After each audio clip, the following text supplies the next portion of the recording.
omusango gwokero guliko ebibuuzo bingi nnyo nga tuvudde ku kyokuyiwa omusaayi. Omusango gw'okutta abantu tebatera kukkiriza nnyo bannamawulire ebiseera ebisinga. Kati guno gulina media coverage ya kika kya waggulu nnyo, gusoosowaziddwa, guli mu luzungu, the national community eraba. Okero tannakubwa nako. Era wajja nga atambula, olaba omuntu atambula obulungi ennyo. Olaba omuntu gwe wandigambye nti ava mu nnyumba ya kitaawe. Yagenda mu kaduukulu ng'afaanana bubi nnyo okusinga engeri gy'afaananamu ng'avudde mu kaduukulu. Ekitali ku basibe bali balala bakwata. Ojja kulaba abasibe for example abannu bavaayo mu kaduukulu nga bawonyera, bayina amabwa, naye abo tebatta muntu. Naye ono yatta abaana abasukka mu omu. Asuubirizibwa. Avaayo anyirira, alabika bulungi, asaba n'amazzi ne bamuwa. N'agamba n'omulamuzi w'ekitiibwa munnaye seewulira bulungi leero tukole ki? Tukomaawo. Oli ku YouTube channel agaliwo tuula kalira emboozi egw'amakerenda.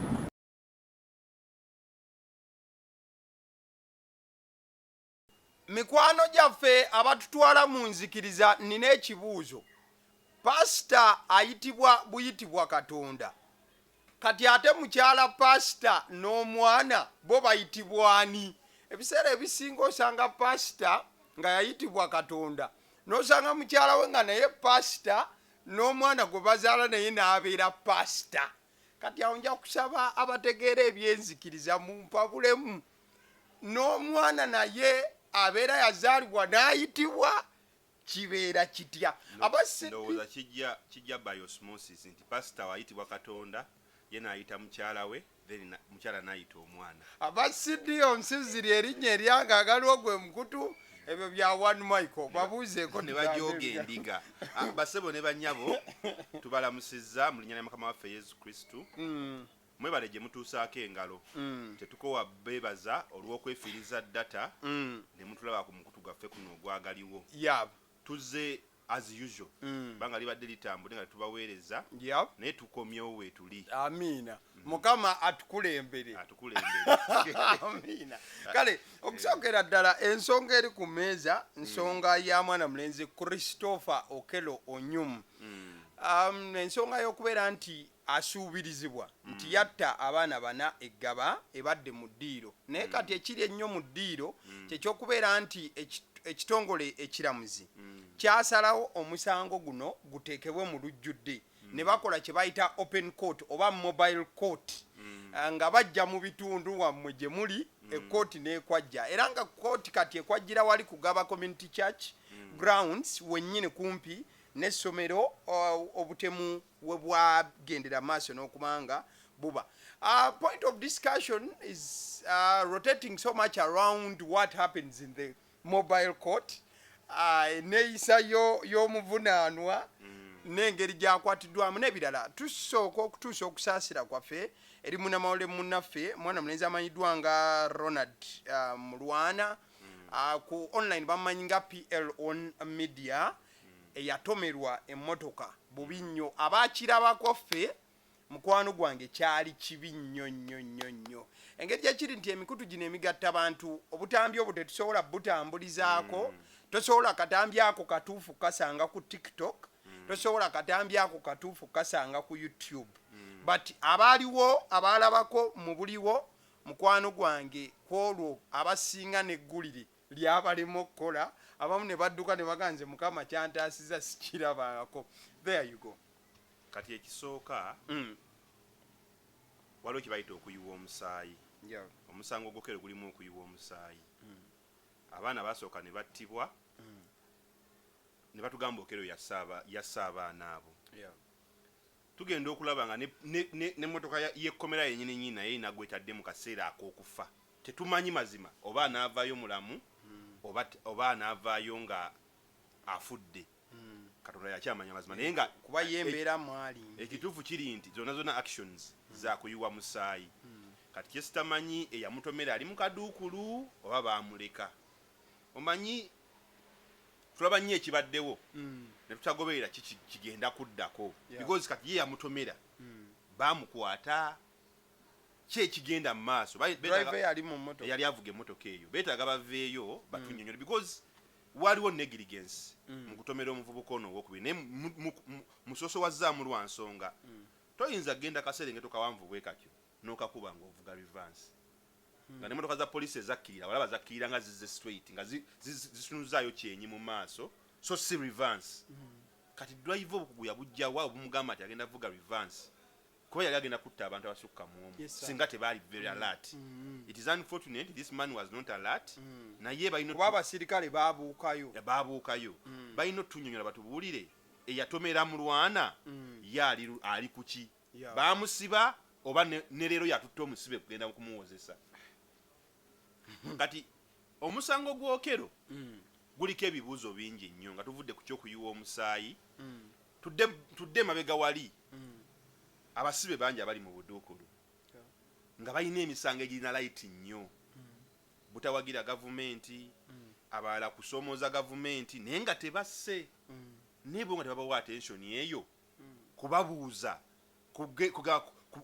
kubawa bailo for example bawa bailo badde waka bagende bakole ki bewozeeko nga bava waka naye ogw'Okello yatta abantu tulaba nga bagusoosoowazza nnyo engeri gye bagututtemu Abannayuganda lwakuba tetutunya nnyo ebintu bigenda mu maaso mu ggwanga lino tututte ebbanga nga Bobi Wine Robert Kyagulanyi Ssentamu pulezidenti waffe agamba abantu nti gavumenti eno enjigiriza abantu kati okufa kw'abaana bano kulinga okwayambye gavumenti okubaako kye yeerongoosa mwe kye mutannaba kwegendereza kulaba gwe weebuuza ensonga lwaki baatatta omusango ogwo mu bantu lwaki media coverage ya kika kya waggulu anti guli open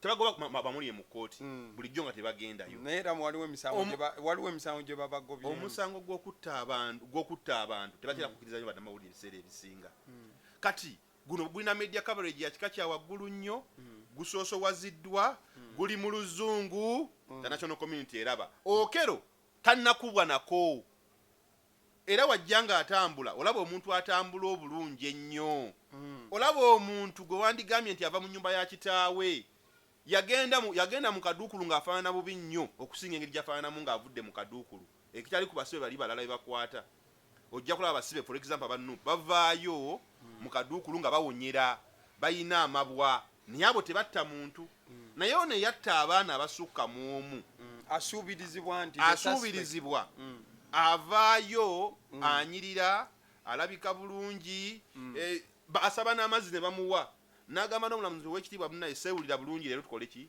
tukomaawo cry Uganda naye abalaba eby'omu maaso tugenda kutuuka akaseera ngo n'omusango guli vague nga tegulina mugaso lwa nsonga bonna baleeta abajja okuba nga balumiriza Okello okutta abaana omanyi kkooti ngezi nnyo tewali ayina bujulizi nti Okello ye yatta abaana anti kati obujulizi kati kugwe what is your definition of ekyandireese obujulizi coverage nti Okello ayingidde buno tukola ki tumulaba ayingidde mu gate azze mu ofiisi asasudde babuuza gwe agamba nti yasasula ssente wamuwandiikira risiiti nali sinnagiwandiika n'afuluma tewali musango obalaba bagezaako okufumba obujulizi bungi nagenza olaba baleese omusajja webbunga mumanyi nomumanya bamuyita Mukasa mbuye Land Road Mukasa mumanyi yasikira ettaka webbunga nebazimba obuyumba kalumu kamukamu bambi bamukasa babeera bbunga awo nabeerayo kebbanga ne bazimba obuntu bwabwe kati ekibuuzo kiri nti poliisi yeyakimye Mukasa oba Mukasa yeyeetutteyo mbadde ngezaako okufuna information naye baŋŋambye abasinga tamanyi ngeri Mukasa gyatuuse mu musango ogwo kyokka nga is a former landlord naye yabadde mu musango ogwo nti bagezaako okukuŋŋaanya obujulizi naye bonna obujulizi bakuŋŋaanya ne Mukasa yennyini yagambye talina risiiti eraga nti omusajja yamuwa rent so keesi ejjamaliriza efuuse bogus nga terina mulamwa because nobody is presenting evidence Mukasa yagaye yajja n'ansaba ennyumba ng'alinako omwezi gumu nga agenda leeta endala mama we najja n'abeerawo ko olwajja n'avaawo n'agenda yajja mu gwa 11 ne tutambula mu gwokubiri awo n'avaawo n'akola ki n'agenda olina risiiti eziraga nti bamuwa ennyumba ow'ekitiibwa omulamuzi sikola ki siyina risiiti olwo yabeerako ewuwo kitegeeza tolina bukakafu bali ab'essomero bennyini omuntu oyogera ebintu tebikwatagana byonna byonna byopresentinga tebikola ki tebikwatagana. One thing you should not forget nti Okello mutuuze wa America oba temukimanyi yabeerako mu America. He is coming from a wealthy family era nali nga bagamba yabeera mu nyumba za Mukasa nentandika okweraliikirira kube wamu Kasokero yali akimayo ki omuntu ava mu family eri wealthy bamutwala mu America n'abeerayo ebbanga ddene n'akomawo. Kati ekyokubiri Okello is sick. Alina obulwadde bwa Jayden babuyita nalubiri, alina nalubiri. Omusawo yakikonfaminze alina nalubiri, alina sickle cells. Wadde yagaya alina sound mind. Naye era yokooti egamba nti obwongo bulamu alyoke mental ekitegeeza okusinziira ku kooti obeera osobola okuba nti owozesebwa. Kati ekisooka obulwadde bwa nalubiri obwo bwennyini bukozinga depression mu bantu. Bukozinga depression. We have been with people abalina sickle cells. Baba tebeewulira bulungi. Baba tebeefuna. Baba tebacoordinatinga bulungi n'abantu. N'ebyebikolwa ebyaliwo byonna ebyokutta omuntu. Wadde tukyagamba mu suspect olwokuba tulina bujulizi. Oyinza okusanga yabikola lwa kwekyawa. They are depressed. Because abeerawo n'akulaba gwe otambula bulungi abaasi, olya bulungi, oyagala abakazi, onywedde sodawo, olidde ennyama ye ey'embuzi buli kimu. Naga kati nange nandibadde mbya ne appetite nebula nga tasobola kukola ki kubirya. Naba nga alina muudu nti wasanyuka ennyo alwala, bwanyiiga ennyo alwala. So you are forced into depression, and of which we all know depression ekozinga ebintu ng'ebyo okubaawo lwekyawa nonoonye ekinaakutta nga tokola ki tokiraba tokakangenezita abaana nange bakole ki bansanja genveewo. Kati omusango gw'Okello guno gukuleetera n'okulowooza nti oba erudda mob justice ba erudda is good. Okitegeera because mu kooti wali olaba ejjoogo eriwedde emirimu. Owekitiibwa omulamuzi siri bulungi ayogera musajja wa luzungu n'oluzungu ayogera luli perfect okulaga nti mu America awedde emirimu. Naga siri bulungi n'olwekyo namugamba olina buzibu ki n'abagamba it is a skit. Kati abasinga tebakitegedde oyagala it is a skit. Yagala skit, yes it is a skit. Mu bulwadde skit obulwadde nga kyategeeza nti explanation y'obulwadde bwange eva wala nojinnyonnyolako ebbanga ddene ngenda kukola ki kulwawo. Abasinga bagaye nti yagambye it is a skit kipange obutasoma buno. Abasinga ku social media bagamba omusajja atugambidde mu it is a skit naye nga yabadde bagamba obulwadde bwo bunnyonnyola. It will take me long. It will take me long. Kyobola balinze medical report nejjo yakyogera luli medical report newa negamba mulwadde wa nalubiri naye obwongo bukola ki is of a sound mind. Naye all in all this case is either cleansing the picture of government. Mwe mugamba etulugunya abantu ne bakuba. Mugamba eyisa bubi abantu. Naye kati time etuuse ono yasse muntu. Niba balaga nti yesi mukubi wadde. No mu medical ali yajaga yiyi. Bagaba batulugunya abantu. Wali ono bagamba yassa is suspected to have killed people. Naye anyira n'okusinga we yalinga ali wabweru wa komera. Kagamba it is in one way helping government. That is why you see omusango baguwadde attention ya kika kya waggulu, baguwadde priority ya kika kya waggulu, of which at the end of that day bagenda kubbirawo sente. Guno agenda okugwa nga buminga bubiri bugudde wali. Kale that is one Michael ku issue yo obwetubaawo still week eno twabadde olusiriko olubadde ekyankwanzi lwakomekkerezeddwa. But nga lukomekkerezebwa yabadde point of discussion y'amaanyi omukulembeze w'eggwanga Mwami Yoweri Kaguta Museveni yasazeewo okubeera nti ababaka be abawaayoko ensimbi ez'okwekubako enfuufu. Ekisuubirizibwa and it is confirmed by mainstream media that obukadde buli 100 bweddu bagenda sooka bafuneko 2 awo kusooka then wali kulayira kuggwa nti bafune 8 obukadde 10 batu bangi bavuddeyoko ne balaga obukambwe ennyo ku nsimbi zino. What is the whole gundi egenda maaso ku nsimbi zino lwaki abantu batabuse nnyo? Gwasasula omusolo olina okwekaabira because president w'eggwanga abatugamba afuna $3.8 ng'omusaala gwe buli mwezi. kati akola mulimu ky'omulala okuvaamu obuwumbi. For example, ababaka babadde abakandooza nga 10 nga 4 aba NRM 5 for example n'abawa 10 ezo sente zikola obuwumbi 45. ya bali basubira oba nti balinga bisatu nsanvu tubale kati obuwumbi 37 gwe n'obukwata n'obujja ku account n'ogamba ngenda bagabira mweyagale olw'okuba nga mwalondebwa nga ba NRM. Kakati tulina ekizibu, tulina omukulembeze w'eggwanga alwanyisa corruption. Mu kulwanyisa corruption era naye akyogera kati nsagala bali banguzi, naye ate enguzi yasinga in one way or another okugisoosowaza. ate how kati njagala ombuulire yabadde abawazaaki kwekubako omufuufu enfuufu eriwa eyakalulu batugamba akalulu kabeera free and fair. Kati abawazaaki nti bayonona nnyingi nnyo abaddizaawo ku mabanja basasula amabanja gaabwe kiki. Ekyokubiri ali mu kugula myoyo gyabwe. Jukira luma has it nti abasinga bagenda mu NRM okufuna kaadi nga tebagiwagira ne bayitamu bagenda kubeera mu NRM bakole ki bagirwanyise. nga bagala kola underground gundi ne bayingira nga bagenda bereyo nga bakiwaji bano barebo MPs nenga wa NRM yaja ne kadi ya NRM nenga bali bagedde takola ki takirizikanya nabyo nga abiwakanya.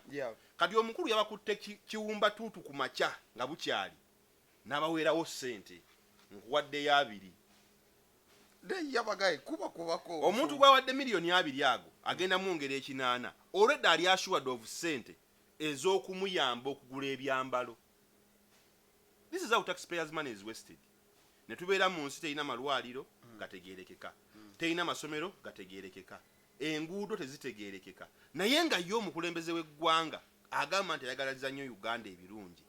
Aba ne ssente nnyingi bwe zityo mushoyo zikwata zize mu for example mu masomero zizimbe essomero lakiri limu oba zizimbe oluguudo lumu oba zizimbe eddwaliro limu nga ye agenda zikwata azigabire ate abantu abagenda okusasulwa engoye ez'okwambala baweebwe motoka ey'obwereere baweebwe omusaala gwa miliyoni 3 buli mwezi. Naye gw'oli eno asasula omusolo ogwo obonaabona okweza miliyoni 1 olunaku mu mwezi gwasasula omusolo oguspending bwe gutyo obonaabona okweza miliyoni 1 naye gwe bawadde emiliyoni 10 afuna omusaala kyekisookerwako not less than 30 million buli MP. Bamuwa amafuta, bamuwa emmotoka ya bwereere, oluva ku mmotoka bamuwadde ekwambala n'okubambaza babambaza bwambaza nti oluyingira parliament basooka n'akuwa miliyoni oba kiri 10 kya wardrobe genda kwambala welcome to parliament ne bakwambaza era wali ku parliament olutuukawo kati buno obudde onale bwe tukwaniriza oli mupya tukwaniriza nga wa masuuti azze nze ntunda suuti nenda zikuwa ku layisi oli najja yanze ngenda kukuzanga tto babeerawo okulayini nga balinze nti nema MP abasinga bali mu parliament bagulawo ne zibotiiki kwambaza ba member of parliament abamemba bannaabwe nti business eriawo efuna kiralu nti buli member of parliament abeera assured of money eza wardrobe. Naye kati omukulembeze ye n'avayo n'agamba ndi abannaye mugende mwekubeko enfuufu miliyoni 10 ziizo zivaawa. Sente yonna ekulaga nti sente yanguzi ewe egabibwa mu cash tegenda ku akawunti nti gwono na sente zono tika ku akawunti gwakola ne bakutema omusolo gavumenti gwefunamu. Naye kati bo bannaffe batuteeseza bo bawa cash ne bakulira zo mu motoka baba nabikutiya mu mamotoka tebaba na sente zigatemebwako omusolo ba olutseka ku akawunti kunimwako omusolo. Kati ye president azijja ku akawunti kyezo zonna n'azigaba kyere bwatyo teziriiko musolo teziriiko bibuuzo. Munnayuganda weekabire kubanga byonna ebiri mu ggwanga lyaffe tukyabonaabona nga bannayuganda olw'okubanga ensi yaffe eremereddwa okugenda ku level eyantutte waggulu naye yongera kudda wansi nti kati gwomukulembeze weovaayo nogawa ssente ezo zonna olina okubaawo ebibuuzo. Naye kati yafuuka ye buli kimu parliament yagisensera nti mugenda n'okuyingira nga maze okugula emyoyo gyammwe toyinza kumuwakanya.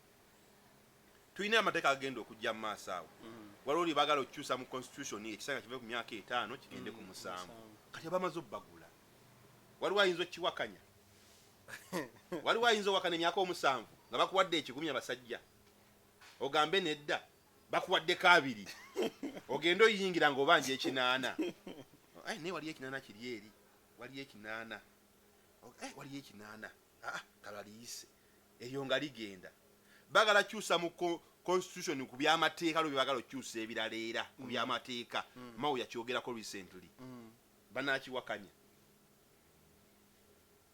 Munnayuganda weekabire gye tulaga Lukago ye yagamba nga mbu tugenda kufa gye tulaga tugenda kufa yatuka kuva ku siteolo nga tafudde naye gye tulaga akaseera kakatyabaga ebintu bigenda kwongera okwonooneka bigenda kwongera okutabuka era ebintu bingi bikyajja ebyokunyunyuta mu mmwe ssente ez'okugaba mu ngeri y'emu bw'etyo wakati nga Munnayuganda ga tugenda kufa bangi abalabiddwako abatandise dda okukaaba amaziga era gwe kuba kufa abamu bagamba tuwulira tufa embeera waliwo etteeka erya Building Control Act I stand to be corrected if at all bwemanga siri phrasinze bulungi etteeka eri gaziwe nnyo ne lituuka ku mbeera y'okuba nti ettaka omuntu agenda kutuuka nga tokyasobola kugula bino bye tubadde tugula 24 n'ebiringa ebyo we tuva ku ekyo waliwo okubeera nga ennyumba nga tonnazimba olina okugenda n'ofuna pamiti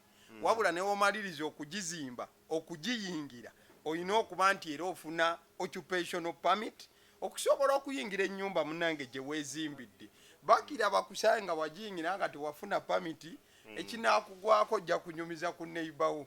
There you go. Kakati ekisooka yes sir kino mukitegeere teri kiyisibwa mu Uganda ne kijja nga sima lya nsimbi bino ebibaddewo ebiri olalonko ng'okutandika ekizimbo mala kufuna building permit kati kipya kikibaleese. What about this occupational permit? Kati njagala kulaga nina ekifaananyi wano bagaye bikyali bipya kankunoonyeze jukira nti omukulembeze yateekako cause I remember I did that story omukono recently mu February era story yunagikola nzikiriza njagala bisomera abantu enegamba nti Kira Division Council notice to submit occupation permit application under Section 44 of the Building Control Act 2013 and Regulation 34 of the Building Control Regulations 2020.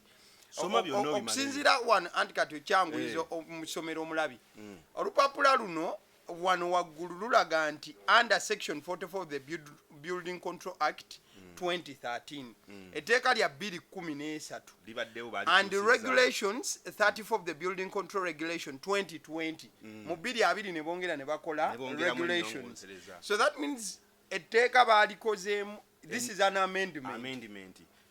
Kale, a property owner stroke developer kuliko linnya lyo plot number ne bateekawo block number ne bateekawo ne namba yo ey'essimu ekyalo ne bakiteekako ne ward ne division total square meters of floor area ne bateekawo obugazi obwa floor na biki byonna bongera ndaba 950 UPC occupation 750 inspection.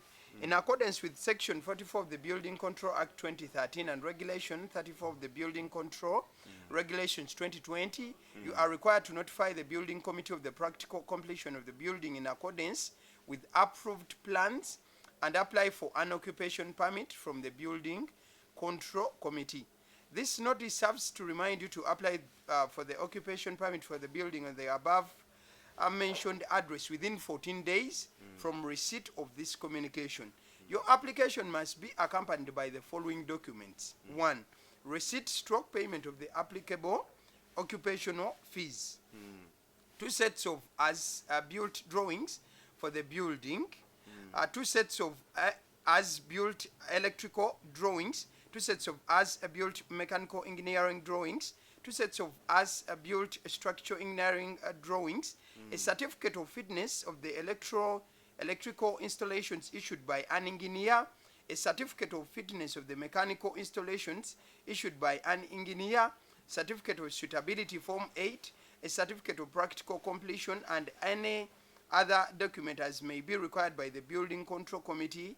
Failure to comply within the stipulated time shall result into 1. Legal prosecution, 2 closure of the premises issued dated 3rd November October 2025 so ekipapula kya 2025 bakimpa ogaye kuliko linnya lyange Yes, is it fabricated nedda kiriko ne stamp yes, ya kila division kila municipality oba kila division gwa mwaka gwedde Mwaka October oba omwezi ogw'ekkumi etteeka lino eriri mu sosowazibwa lyateekeddwako mukono February twadde tutandise okutuuka ku mpemba wembawo ogimaliriza kati abasajja bano nga banaakubba basooka ne bakufumba bino babitambuza omwaka oguwedde ne tutabirespondi nga kino bakindeetera nkirina okiraba nga bagamba babaza square meters jayo calculator otubale ffenna omulabi waffe ategeere naye maathi nina mutono nnyo So, omulabi waffe olaba ntamwattamwa nsaba don't take offense babala square meters 792 nindako 792 times kati bataddeko ezisooka occupation ezokubiri inspection kati zino sente zibataddeko multiplyinga kati 792 times 5 siringi si jibe emitwalo 725 kati ezo okwate ogenda tuddeyo era ku zino 792 zino kanzikube screenshot maybe mbeere nga nzitukire babagamanga mukanyira miyembe nzireyo ku 792 times 705 emitwalo 5 kati zigatte kati nzirira emitwalo 5 emitwalo 5 mu 12 plus ziri zabadde ndako nzirabe wano plus emitwalo 705 mu 12 akadde kamu emitwalo 34 mu 14 kati ezo sente zirabikanga entono naye bakugamba kino ekizimbe kimaze emyaka 10 times 10 years times 10 years times 10 ze miliyoni 8 mu emitwalo 11 ebbanga lye ekizimbe kimaze emyaka 10 baagala 8 okibulira ozibawe on top of that osasula property rates okitegeera property rates zisasula ekizimbe ekyo zi miliyoni 2 n'ekitundu buli mwaka 2 n'ekitundu ozigatte ku ezo tusasula income tax ofuna kyenkana kibajja ne bakubala nti mu mwaka ofuna sente bweziti mu manyumba zo ne bagamba katu multiplying 6% ozituwe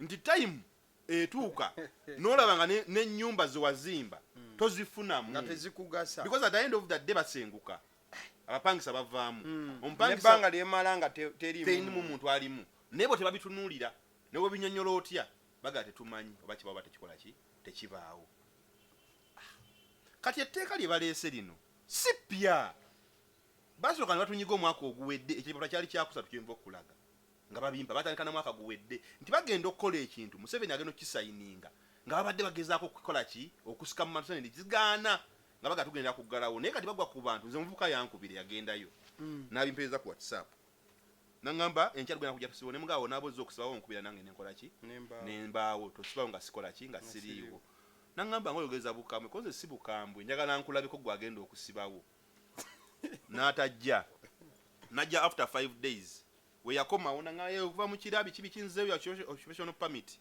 ne mugamba bakuyita ani amannya n'agogera go 9 full nenga kale gwe ngendo twala mu kooti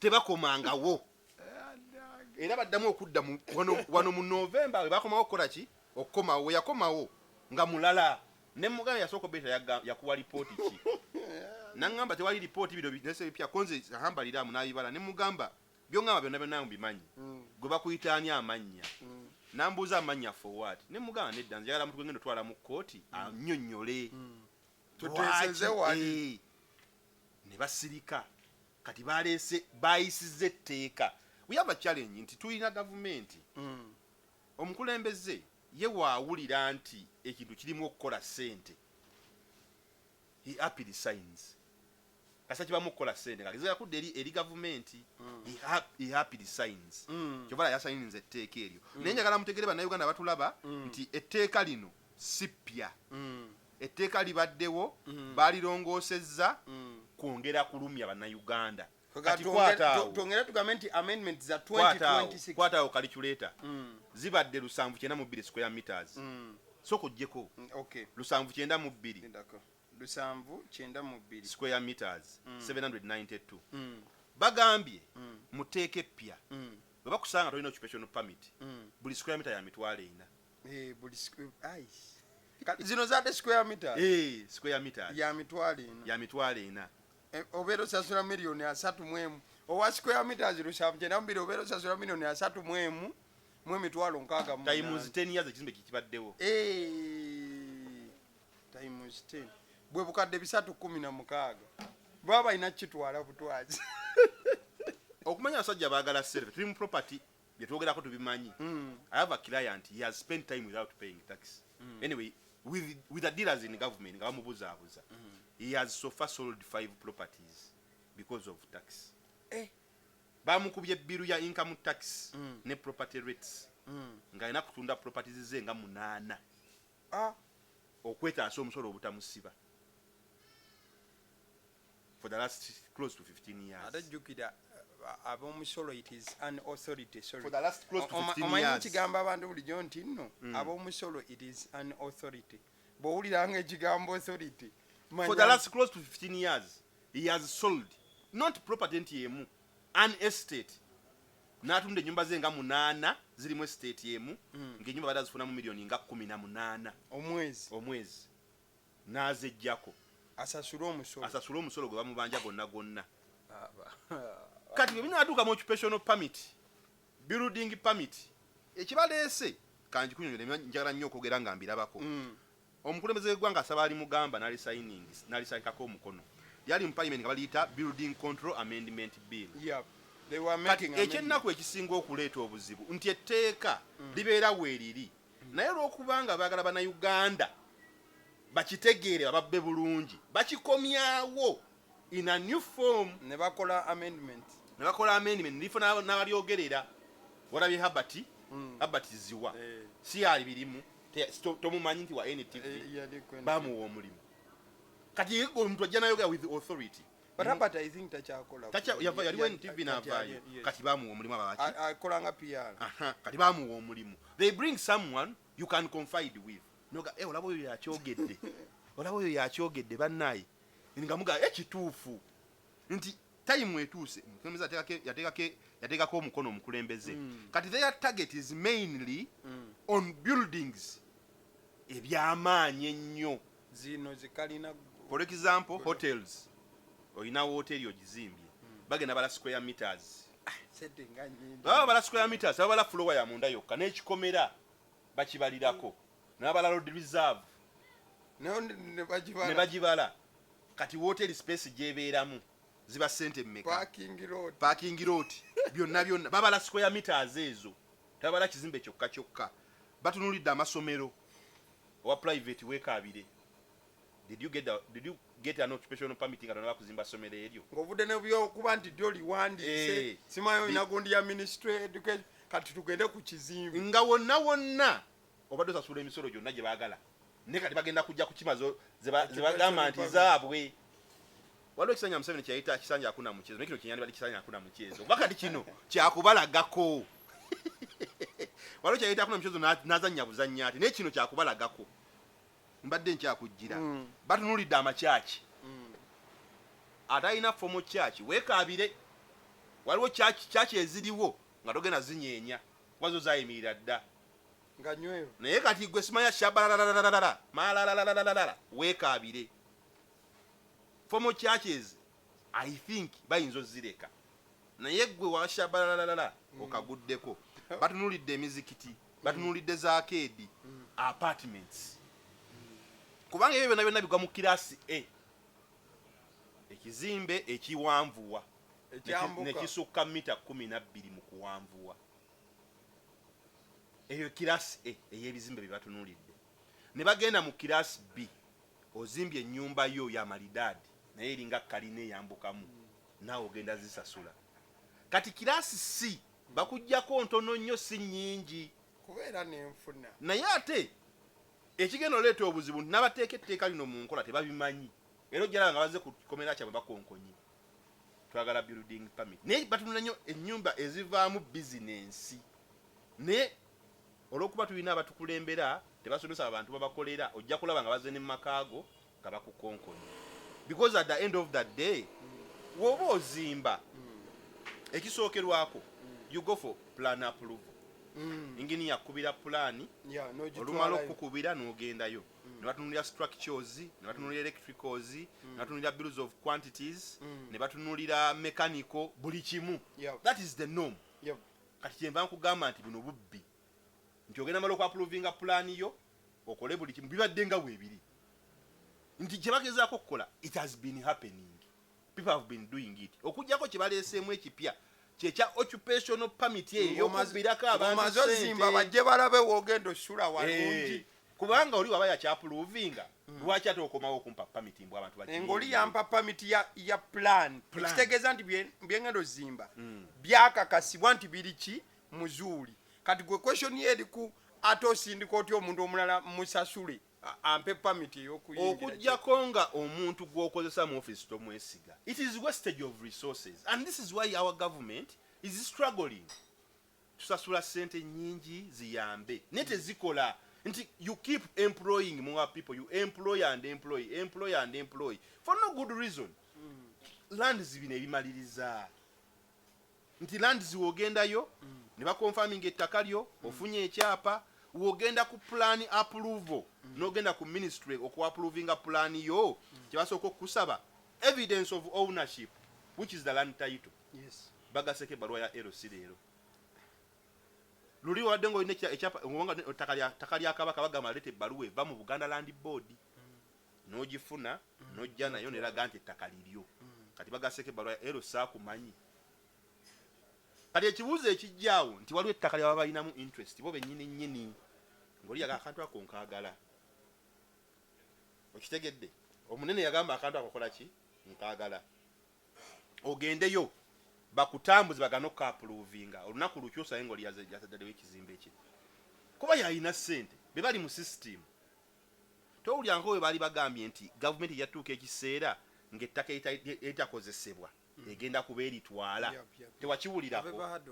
This is where we are going. Ojja kubayagala kubako kyoteekawo bagambe tekijja mu kifo ekyo, yagala teekawo buyumba kisenge eddiiro bo balaba wagendawo mmoolo bagaye tekijja mu kifo ekyo tekisobola kubeera mu Kampala wakati otte enkulaakulana olwo basibe enkulaakulana yo bakuwambe. Okitegeera buli kye boogeddeko kiringa okukwata amata n'ogateeka mu jjaaga ebaddemu amata agafudde. It has been in existence but the challenges we did not know. Waliwo philosopher Kant de Bruyne yagamba the only way to quench or to squeeze juice out of something is by making it known. Babaleeti babimanyi bannayuganda naye kati batuuso kibateekako bakibakubye buli rediyo kyeyogerako okitegeere kati kibalimu tibagenda kubba ng'okimanyi bagenda tuuka okubba ng'okola ki bakyogeddeko kiri buli wamu. Proof of ownership gye baagala structure bills of quantities, mechanical, electrical, plumbing bibadde bibeerawo era ne ku luli olupapula byenda kuba otwalayo pulaani ebaako buli kimu ebaako blueprint ng'ennyonnyola proposed structure on this land what plumbing tujja kukola plumbing electro era ebaako ng'eri approved buli kimu. Kati kipya kye baleese okujjako amalyansimbi. Ekyokubiri after building ogenda kwetaaga ogenda oyigendemu bakulu era obagaye bannaye namaze okuzimba ekizimbe kyange mujje mulambule. Kati oli ajja kujja ne bayasi yagambe kikyalinda. Kati bawadde bana bali mu office omulyo kuba ne bulijjo ku pulaani badde ng'ogenda ne bagamba surveyor agenda kujja nayo ino mutambuza ogenda mutambuza okujja okulambula ettaka ajje kakadde plus ezo nno zanguzi ebanguzi because you don't pay it is not official money. Bagamba mu transport ajje mangu omwaka ddajje omala okuzimba ajje byozimbisa biriko omusolo kuva ku buloka omusenyu kugula ttaka bakuŋŋaanya time ejja tuuka nga buli kimu bakiwoozaako baatugambako namaziga tanka genkuba geratuuka bagajjeko omusolo kati bwe ŋŋamba nti kyekino ekisanja kye bayita kisanja akuna muchezo mba nnimbye punishment bakugambye yalinga miliyoni emu batuukawo nga tukoze eki penalty yalinga 1 million gituwe ng'ogenda miliyoni emu naye kati bagambye buli square meter emitwalo 4 kati babala ogibala ne babala limazeewo ebbanga emyaka nga bakubisaamu nkuwadde example ya kiri kya myaka 10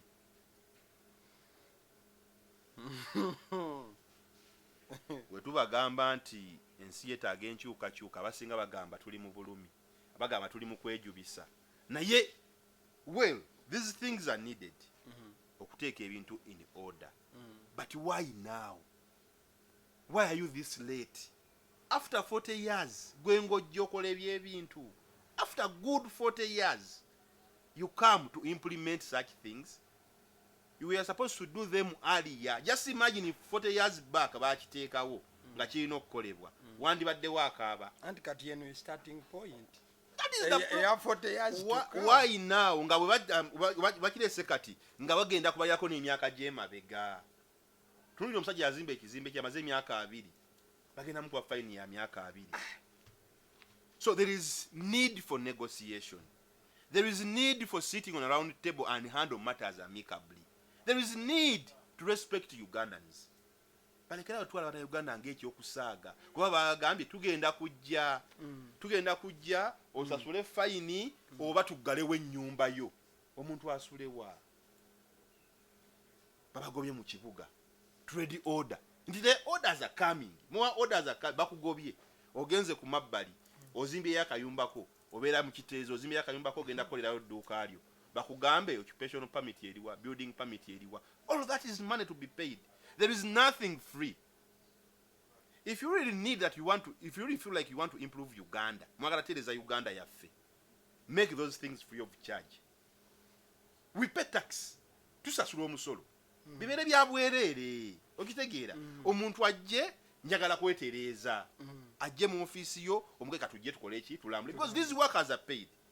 Mubawe emmotoka za government. Mubatiramu amafuta. Kubeera ne mu miliyoni yange emu okujja okulambula survey okujja okulambula. Ajja emmotoka ya government. Ngerimu amafuta. Amafuta gange nzaga sasuda ga government naye ngamye nnyo mutambuza. Bajje balambule nga bya bwerere si kusasula. They are suffocating Ugandans. Bana Uganda bakoye. The biggest challenges abakoye bangi abatakoye batono ate bebalaba. Thank you so much one mic on that.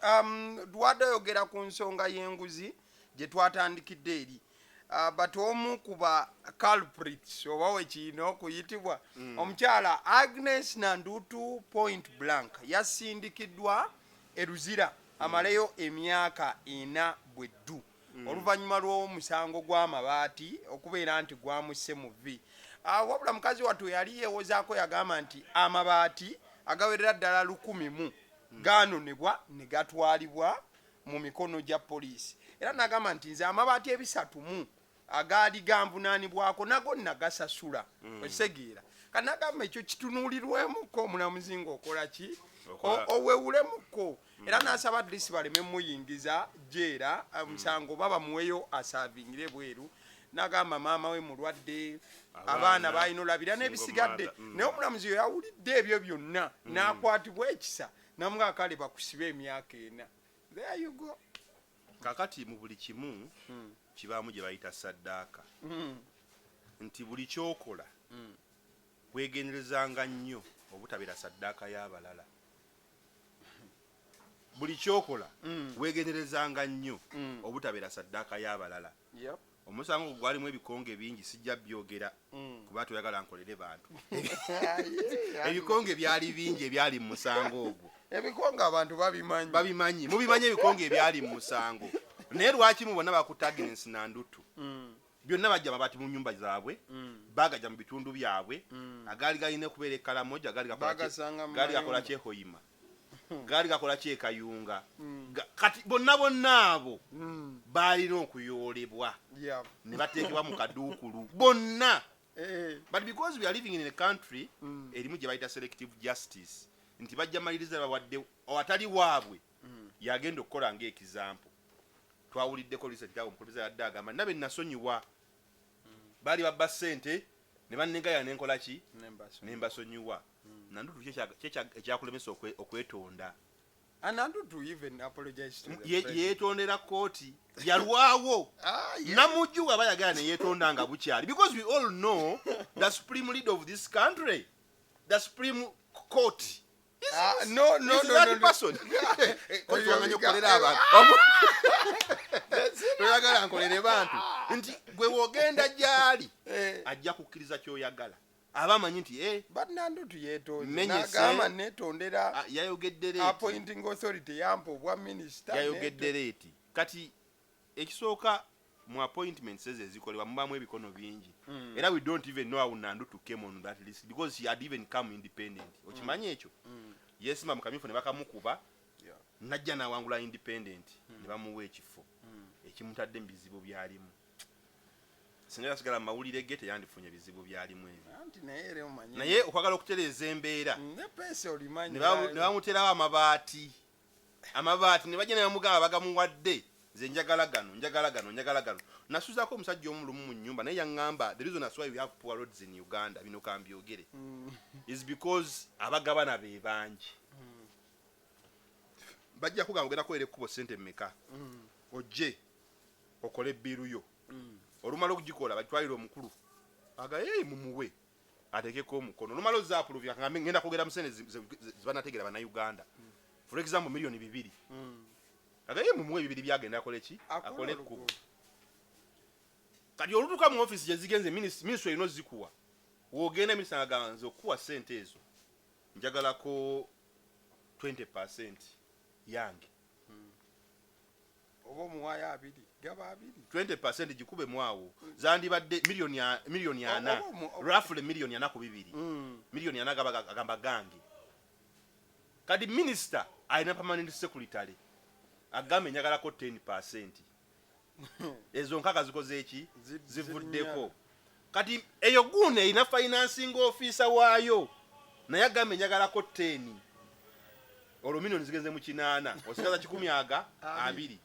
kati woogera ne 120 ne bajja ate ba supervisor ba KCC bani agakuyisa ebintu ebyo twagala naffe otukole ki otutemera 2 n'osigazaawo 10 kati nga kyolina okukola kozesaako 8 kozesaako 8 omumalirize oteme na 2 yali musajja mutaki eyaŋŋamba ekyo oteme naago na 2 kyolugulu ogenda kukola omwaka gumu lumalirize nga emotoka weziyitako ennyolo esimyemu ebinnya simply because of corruption it starts from the head to the tail engege bwe bayagenda kufa ekyennyanja kitandikira kuvundira ku mutwe tekitandikira ku mukira nti tulina system nvundu but we have failed to appreciate system yavunda simply because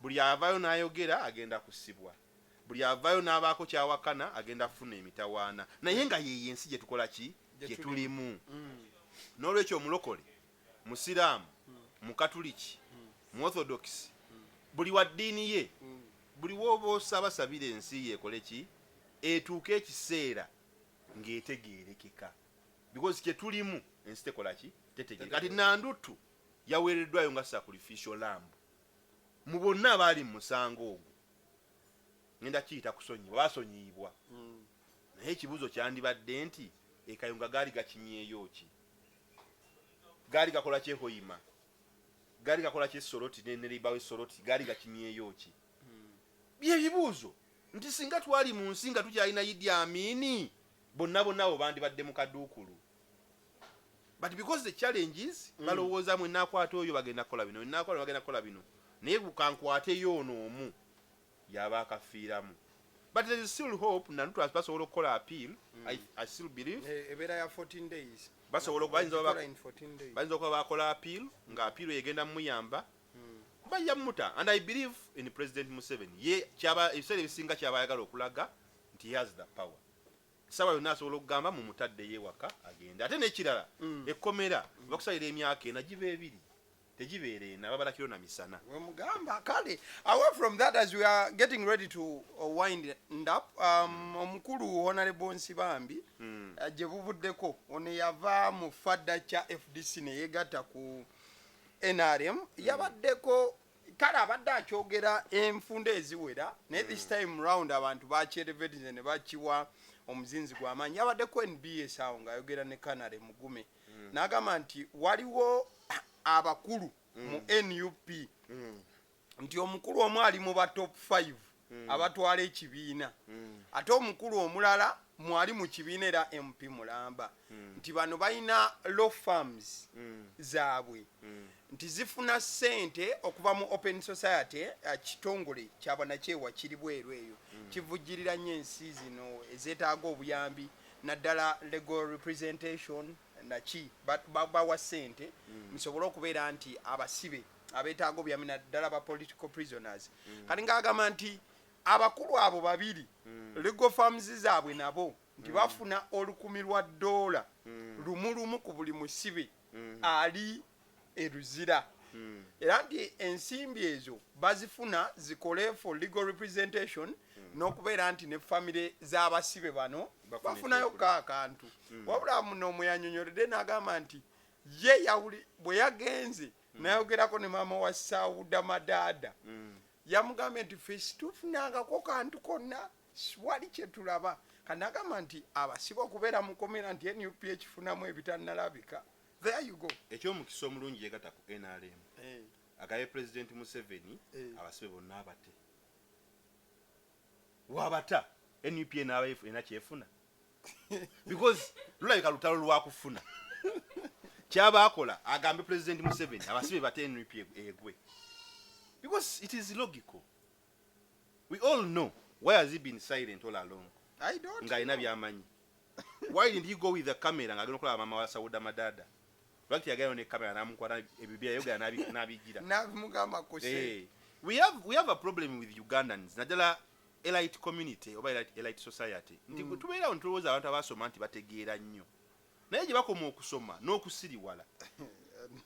That is why I don't advise people to become professors. Most of the professors are naturally dense.